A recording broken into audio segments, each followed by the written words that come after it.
How are we doing, people? Phase one here with episode 2 of the Diary of an Up and Coming DJ podcast. I just want to start by saying a huge thank you to everyone who's downloaded, streamed, and listened and watched episode 1. Obviously, the episodes go out on Spotify, Apple Music, iHeartRadio, and wherever you get your podcast from, but we also go out on YouTube so you can visually partake in what I am waffling on about whenever the episodes come out. And I just want to say a huge thank you to everyone that has. It was a huge leap of faith for me to even start the podcast and also to make the first 2 episodes about my journey in the scene. But the response and the feedback has been so good that I am really excited to tell you part 2 of my story. Just going to recap a little bit on part 1. In part 1, I went on about how I got introduced to underground electronic music at senior school, listening to the likes of the Prodigy, Alternate, learning a little bit how to beat match, doing a little bit of record shopping and slowly learning the record shopping etiquette, doing my first party with a few friends from school, then managing to get a little residency in a pub, that resulted in us being able to have the function hall at the back of a pub in Essex to then be able to run a party every 6 weeks. And this has resulted in me entering a DJ competition at the Cockney Pride, which was part of the Oscars complex in Clacton. Oscars was a prestigious nightclub rave venue that from the mid-90s used to run these infamous all-night parties. In the later 90s, it had lost its all-night license and was only running till 3 in the morning. But however, I was ready to attack that side of it, and this is what we'll get into in episode 2.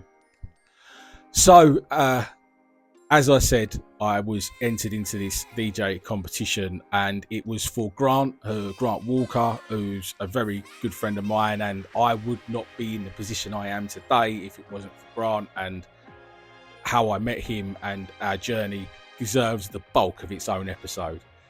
So Grant was running DJ competitions at Oscars at the Cockney Pride to find up and coming DJs for his event Epidemic that he'd been running at Oscars. Although he'd done his first one at the very famous Four Races in Dalston, Oscars was his home, and that's where he wanted to put the brand, and that's where he'd had it from sort of 98 or sort of 97 should I say into 98, when I had gone for this DJ competition. Now, I'd never been in a DJ competition before.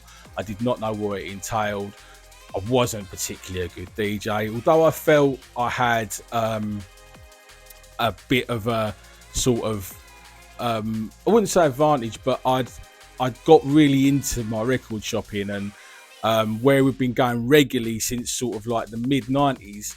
Not now, I wasn't so much the spotty little lad at the back that didn't say anything while I was in there. I was more of the confident sort of young man that would go in, say hello to everyone respectively, and then sort of like barge my way to the front a little bit more to get those promos and to get those white labels in the likes of Black Market and Boogie Times, where we was going record shopping at the time. And I'll come on to that as we get into the episode. But yeah, I went for this competition, and I don't really think there was any real winners as such, but it got me a slot at the next Epidemic event, which was in the April of 1999. So I was buzzing for that, and I left there really happy. That New Year's Eve, which was 98 to 99, I went to World Dance at Three Mills Island Studios, a brilliant rave, one of my best New Year's ever. And as I come out at the end, there was a guy from Epidemic who had a stack of flyers with my name on, and I was literally buzzing when I come out of there. I'd never had that before, and if my career stopped right there, I would have finished it all as a happy lad. because that was it. That was like, you know what I mean? And in my mind, I thought, you've done all right there, son. You know what I mean? Like, and there was all these people sort of coming out. The reality was I was playing first set. It was no biggie for me because I think if I'd have been playing any later, I would have overthought the whole situation tenfold. And getting into the whole overthinking thing, I really did overthink that set, because I even thought about what clothing I was going to wear. Because although I've been playing at a pub and I've been playing in a function hall and I've done a few other small parties, they're all for my friends and they're all for people I knew. This event was going to be for people that I didn't know, and there was going to be people there that, what are they going to think of me? You know what I mean? What are they going to think of me? So I very much overthought the whole situation. But I played first set and I really enjoyed it. It was a busy event. Grant at the time was putting hardcore and happy hardcore in the main room. Drum and bass had its own room. But it was, nice and intimate, and it got really busy and rammed, and people had a good time in there. And all I remember was being so nervous that my hand was shaking so much I couldn't put the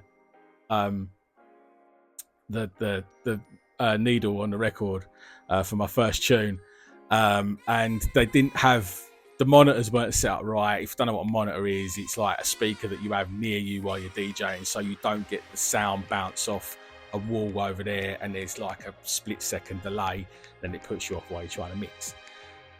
That kind of wasn't on, so I kind of just had to sort of chop in and out rather than mix as such. But the crowd seemed to like it, and I kind of like, I thrived off their energy. It was the first sort of time I'd had a crowd that were responsive, that were kind of close to me in proximity, and I really enjoyed it. So I left there really, really happy, but I wanted more. I really got a taste for it, and I decided then that I really wanted to push me as a DJ and try and play more places like that. And at the time there was events on regularly all over the country, but in London, there'd be something going on every weekend, and I was going out to every weekend, do all these things, and I started to hand out little demo tapes. And what I used to do was, because I had a wedge of the flyers from Epidemic that I played on, I'd make myself like I'd take out the sort of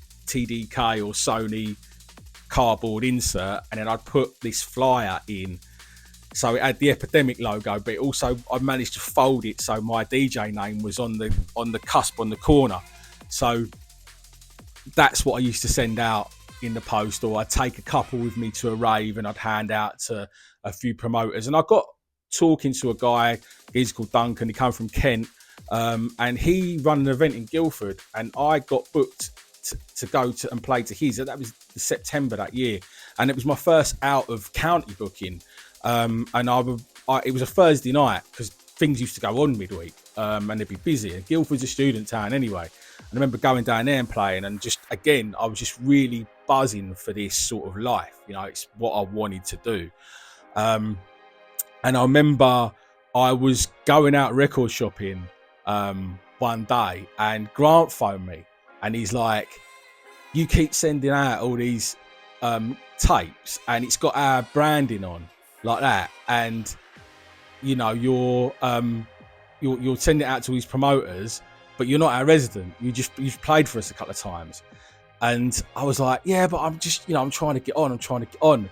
And he was like, do you know what? We're looking for a resident.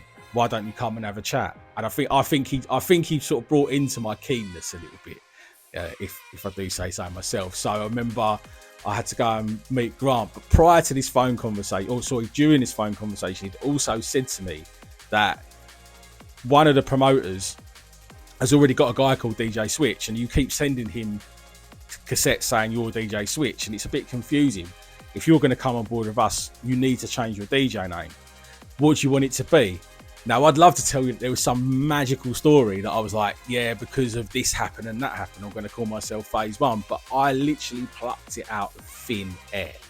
And where I'm dyslexic, I spelt it with a Z, because he asked me to spell it. So I said it, and he goes, you spelling it with a Z? I was like, well, yeah, that's how you spell it, isn't it?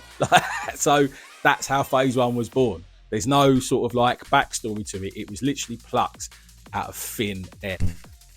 So after the meeting, where I'd agreed to become the Epidemic resident, I didn't really know what that entailed. I left the meeting thinking, well, it's all well and good, but what does that entail? So it was sort of a bit later in the year, about sort of, you know, coming towards October time. Oscars had shut down. That had closed that September, but there was another nightclub in Clacton, called Rumours. Now, Rumours had started to have One Nation tour nights. Now, if you don't know what a tour night is, it's where a promoter who has a brand sells the name or lets a nightclub hire the name, and they hire it, and they probably get a few of the DJs that regularly play for the brand a bit cheaper, and then they plump up the rest of the lineup with their residents, and that's a tour night. So One Nation was doing these tour nights at Rumours. It was a Friday sort of evening. I got in from work and my phone rang, and it was Sean, big up Sean, who was Grant's partner at the time in Epidemic, and he said, what are you doing tonight? I said, I don't know, nothing really. And he goes, you're coming with us, you're playing first set at Rumours. And it turns out that Fluid, big up Paul Fluid, who was the One Nation resident who lives in Guildford, couldn't get from Guildford to Clacton in time to play his first set there. So I was going to go there and fill in. Now, Sean said to me, he said, have you got a record box? And I was like, no, I keep all my record, I carry them back in a record bag. He goes, we need a record box. Grant's got one. Empty all your records out and be ready, and we'll put them in a record box. So they shot over, picked me up, got out, put all my records in, and they said, right, we need you to wear some sort of Epidemic apparel, but we haven't got any t-shirts. All we've got is this yellow Epidemic puffer jacket.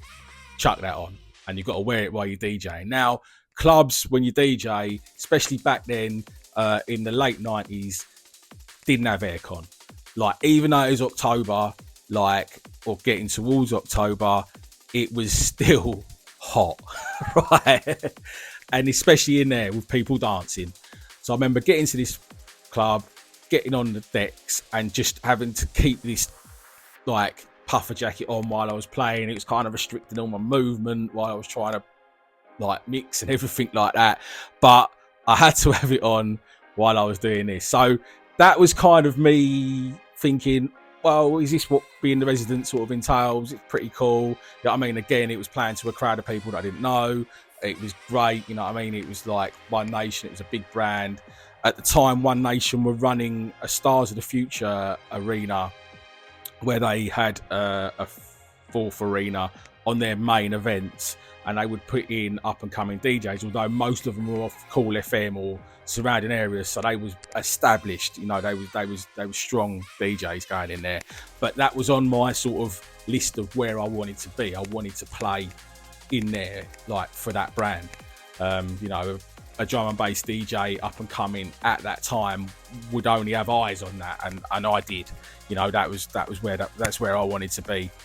But I remember coming out of there thinking, oh, that was all right. You know what I mean? That was fine. That's not a bad way of doing it. And then it brings me on to the next sort of adventure that I went on with Grant and Sean.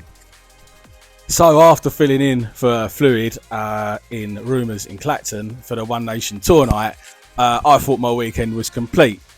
But on the Saturday morning, I get a phone call off Sean again. What are you doing tonight? I was like, not much on the cards. Right, you're coming with us. We're going to the pleasure rooms for Labyrinth. And I was like, wow, like Labyrinth's like a really, really cool brand, like been around years. The Pleasure Rooms was a club at the top of the Tottenham High Road that they'd started to use. And I was like, yeah, I'm buzzing for that. And he was like, bring your records. I was like, okay, I'll bring my records. So anyway, got picked up in the car, shot off down to Tottenham in London, yellow puffer jacket on and in tow. Remember walking into the venue, it was early, got there first. At the time, Grant had got this sort of little stall, but he was selling a few lighters, rizzlers, horns, whistles, etc. And they'd set that up in there. So I just thought I was going to help out on the stall. You know, that's going to be my Saturday night. That was going to be fine.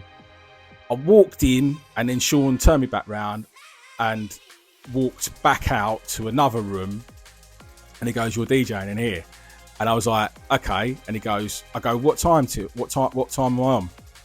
He goes, "Now." And I go, "What time do I finish?" And he said, "Whenever the next DJ turns up." So I had the first room that you walked into in the pleasure rooms, and I was playing. And I started, that was 10 o'clock. I started at night. By 3, I'm still on the decks.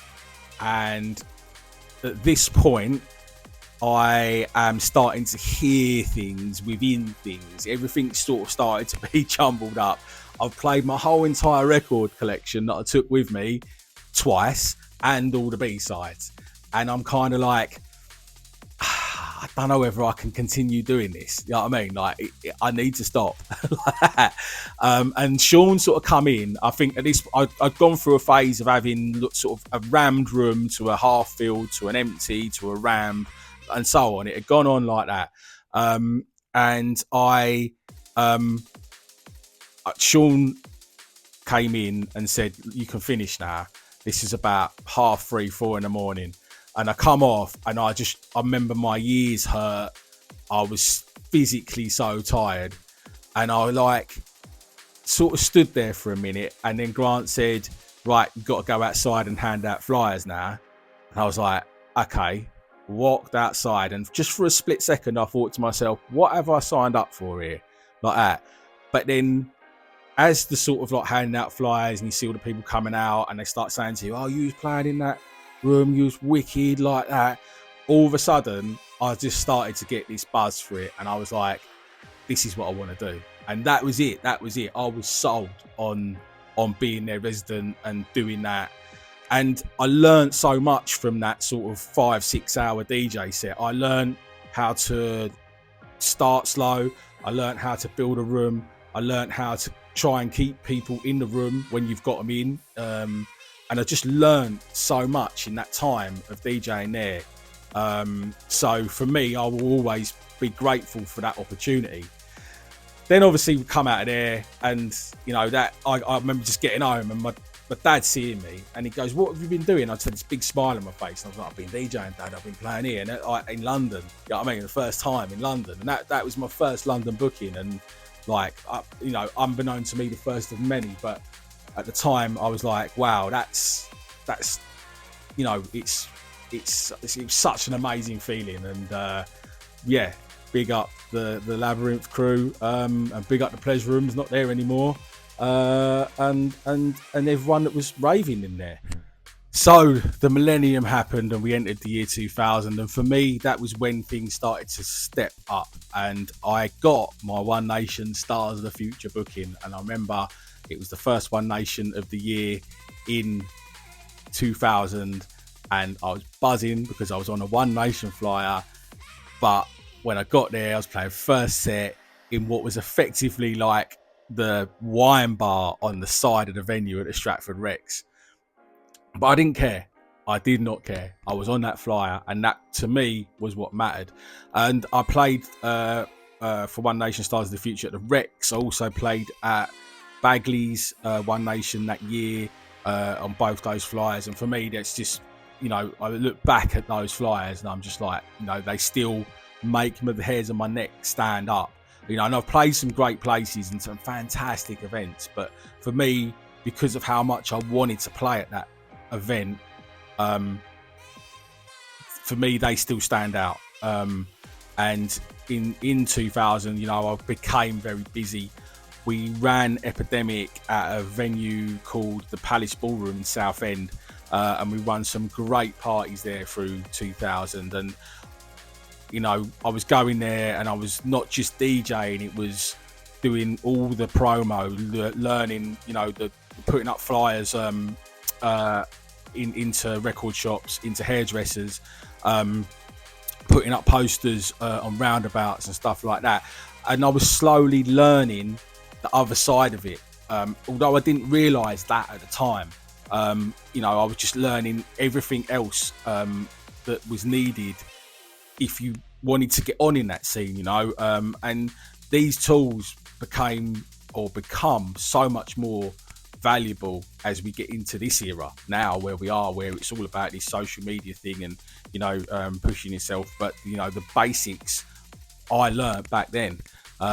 So with Grant, I'm forever thankful with that side of it, and him showing me that side of it, and I'll always be grateful for that. But yeah, we run some pretty cool parties throughout that.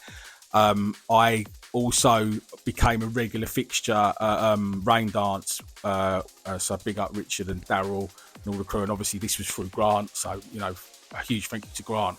But they was running an event at the Dome, as it was called then. It later become the SE1, but I was regularly sort of involved with that, which was again fantastic. Rain Dance, one of the first events ever, a foundation rave, and to appear on their flyer again is another sort of pinch yourself moment for me. And I played out my first New Year's Eve there at that event, and that in itself, playing a New Year's Eve, and I think I played 1 till 2 in. They had an archway called the Eclectic Arch where sort of everyone played whatever.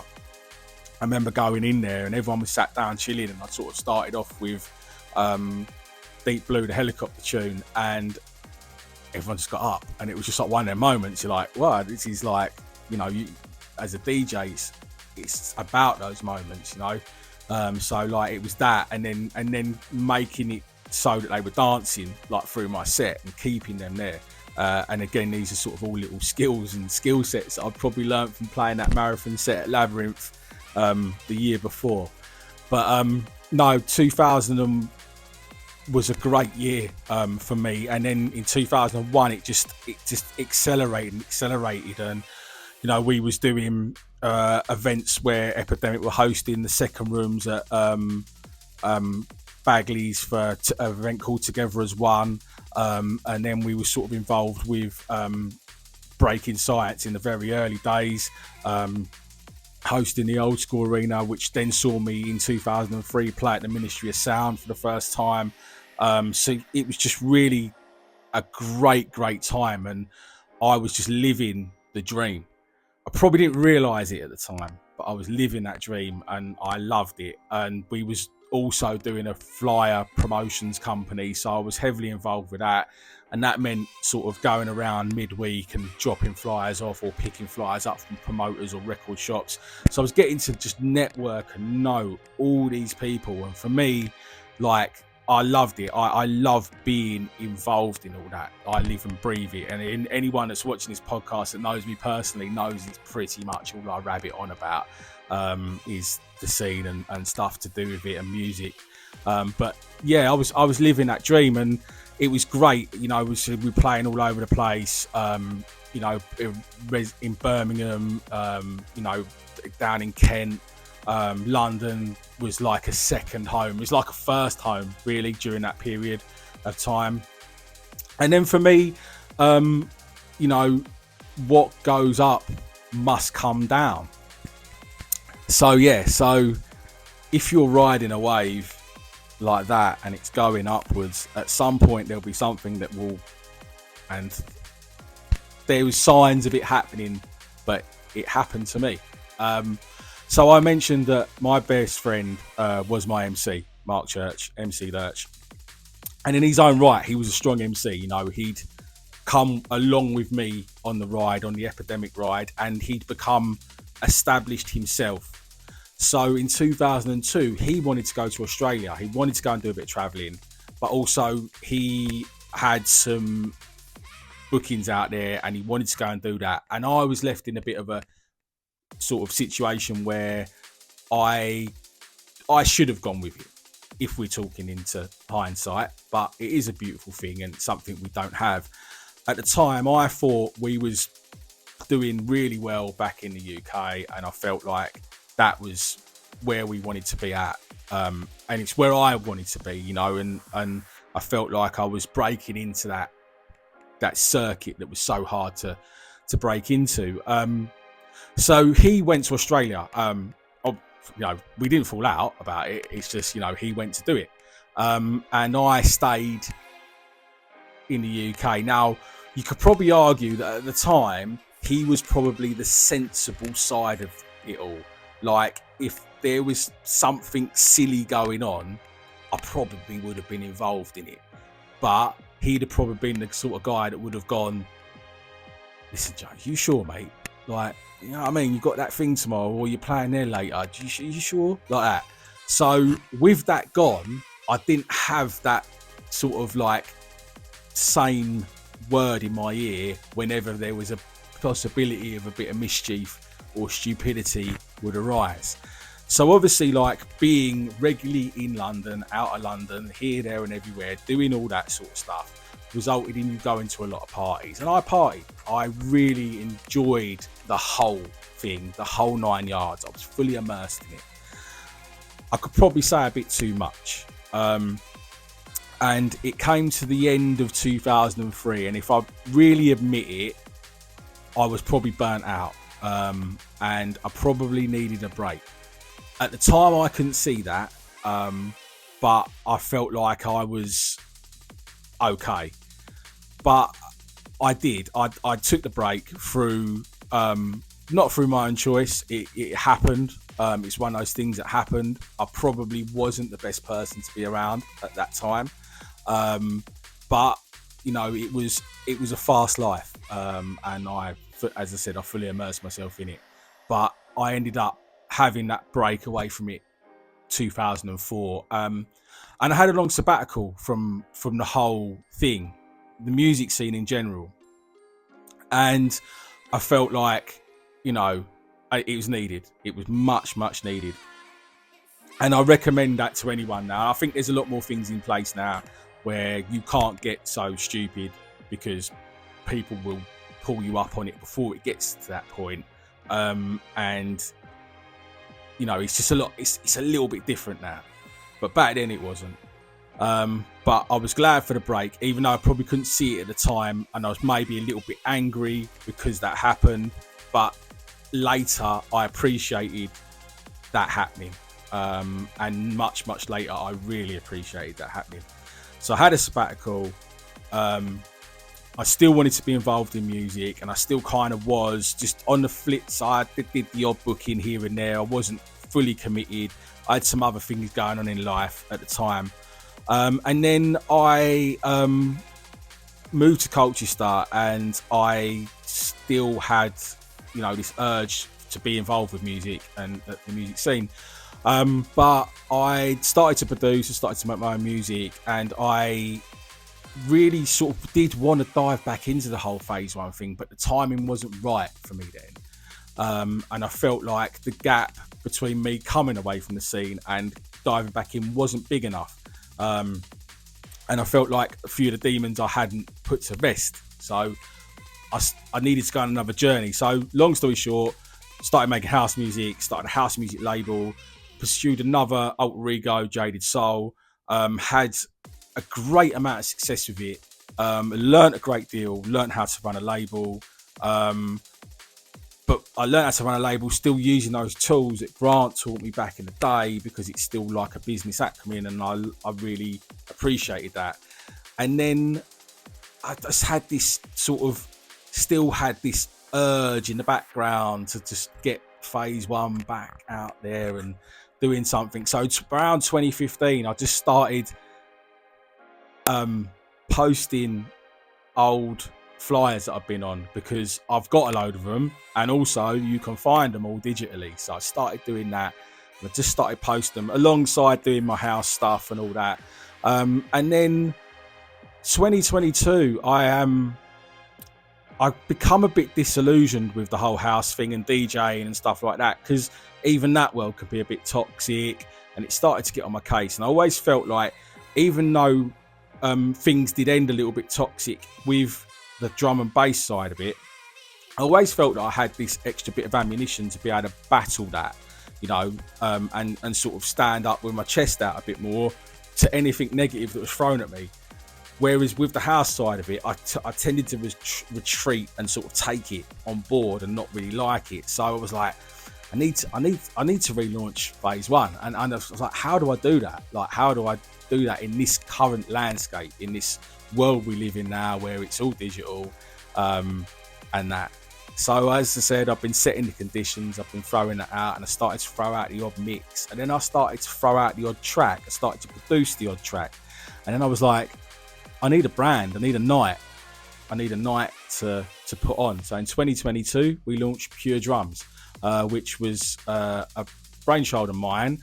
I wanted to not be a legacy event in the same gain that I didn't want to be a legacy artist.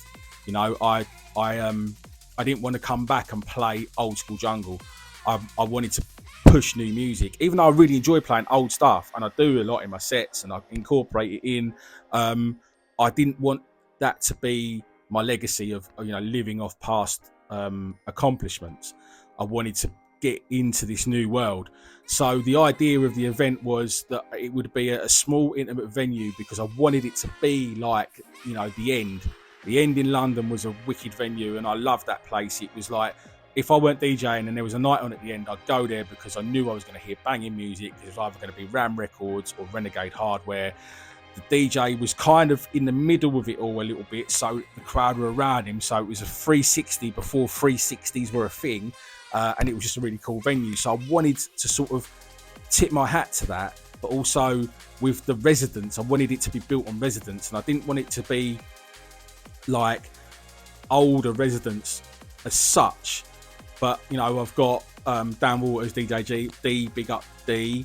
He's a young up-and-coming DJ, but he's got his foot firmly in that modern world, and I wanted him to be involved because I wanted to give it that modern feel. And then I've got Pete Unix, big up Pete, and Mason, Super Mace, big up Mason, that are kind of like the other residents like me that kind of cater for that full 360 of D&B. So that was the idea behind Pure Drums, and I've gone on and rabbited on about it a little bit much there. But we launched that in 2022, and it's just really helped kick things along. And obviously, as I said, I was producing under phase one for the first time. Had a couple of releases at the beginning of 2023, and then I entered a remix competition for DJ Rap, the legendary DJ Rap, and I won. So I had a release remix on her Proper Talent label, and that changed my production life. It literally catapulted it out there. I've had numerous remixes. I've been streamed over 50,000 times as phase one. It's also seen me play out regularly, festivals again, here, there and everywhere. So for me, it's just done a full 360, this journey, and it's the thing I love. Music, I love it. I love drum and bass. I love talking about it. I do these things called the Reel of Nostalgia, where I talk about old drum and bass music. They go out on the Epidemic page, so if you don't check out the podcast, check that out.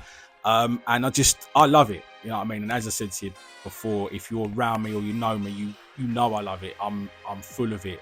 So there you go. That is my full 360-degree story of how I started and how I'm still going and how I still work for Grant. Big up Grant. You know, I still do the video content with the Reel of Nostalgia, and you know, our friendship's deep. And if it wasn't for him, I wouldn't be here, you know, and the rest of the people that have taken part in my journey. So I thank you, and I thank you for listening to this podcast. And sorry if it's gone on a bit. As I said, I'm passionate about it all. We'll be back with part 3, and part 3 will be very interesting. It'll be filmed over the next couple of weeks, and it is all about record shop culture. Don't forget, you can get this podcast both visually and audibly wherever you get your podcast from. As I said, it's available on YouTube, so you can watch it, or it's on Spotify, Apple Music, iHeartRadio, or wherever you get your podcasts. Have a fantastic week, and I will see you next time.